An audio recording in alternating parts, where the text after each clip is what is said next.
தன் சொந்த இருதயத்தை யாராலுமே என்ன செய்ய முடியாது, பார்க்க முடியாது. அது ஒரு ஆச்சரியமானது. ரீசெண்டா ஒருத்தர் எனக்கு தெரியும், அவர் என்ன பண்ணாருன்னா செஸ்ட் பெயின் டாக்டர் கிட்ட போனாங்க. அப்ப அவங்க சில டெஸ்ட் எல்லாம் பார்த்துட்டு சொன்னாங்க, அவருடைய இருதயத்துல அதிகமா கால்சியம் படிஞ்சிருக்கு. அதனால அவங்க நார்மலா இருக்க வேண்டிய அளவை விட அது அதிகமா இருக்கு. அதுக்கு பேர் அதிரோஸ்க்ளரோசிஸ் என்று கூப்பிடுவாங்க. அதற்கு பிறகு உணவு முறையிலும் எக்ஸசைஸ் அப்படிலாம் பெரிய மாற்றங்களை அவர் செய்தார். அந்த நேரத்தில் அவர் ஒரு உண்மையும் உணர்ந்தார். என்னன்னா, அவருடைய இருதய பிரச்சனைகள் ஒரே நைட்ல என்ன செய்யல, அது வரல. தவறான பழக்கங்கள், ஆரோக்கியமற்ற தேர்வுகள் மெதுவாக அப்படியே சேர்ந்து என்ன செய்துச்சுன்னா அதனுடைய விளைவாக தான் இது ஏற்பட்டது. காலப்போக்கில் அந்த பழக்கங்கள் கண்டிப்பா ஆரோக்கியத்தை பாதிக்காம என்ன செய்யாது, இருக்க முடியாது. பைபிளையும் இதே போலதான் ஒரு மொழியை பயன்படுத்துறாங்க. அது என்னன்னா, ஆன்மீக ஆரோக்கியம் இன்மையை விளக்குகிறது. நம்முடைய இருதயங்களும்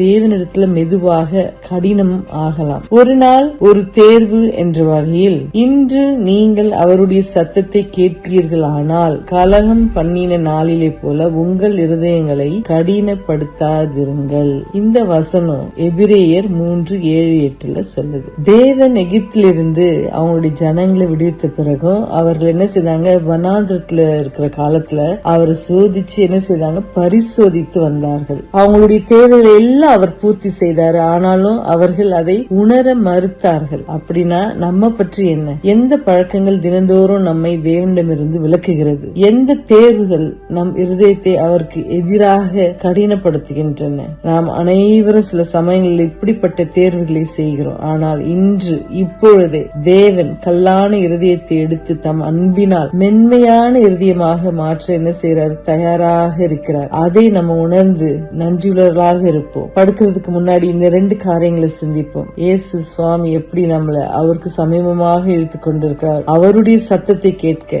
நாம் எப்படி கற்றுக்கொள்ளலாம். கடவுள் கிட்ட ஜெபம் பண்ணிட்டு படுப்போம். அன்பான பிதாவே, சில நேரங்களில் என் இருதயம் சோர்ந்து கடினமாகிறது. தவறானவற்றை தேர்ந்தெடுத்ததுக்காக என்னை மன்னியுங்க அப்படின்னு சொல்லி கடவுள் கிட்ட கேளுங்க. என் கடினமான இருதயத்தை சுத்திகரித்து மென்மையாக்குங்க. உங்கள் அழைப்பை ஏற்றுக்கொள்ள உதவி செய்யுங்க அப்படின்னு சொல்லி ஜெபம் செய்துட்டு சமாதானத்தோடு தூங்குங்க. தேவன் நம்மை ஆசீர்வதிப்பாராக. God bless you. Good night.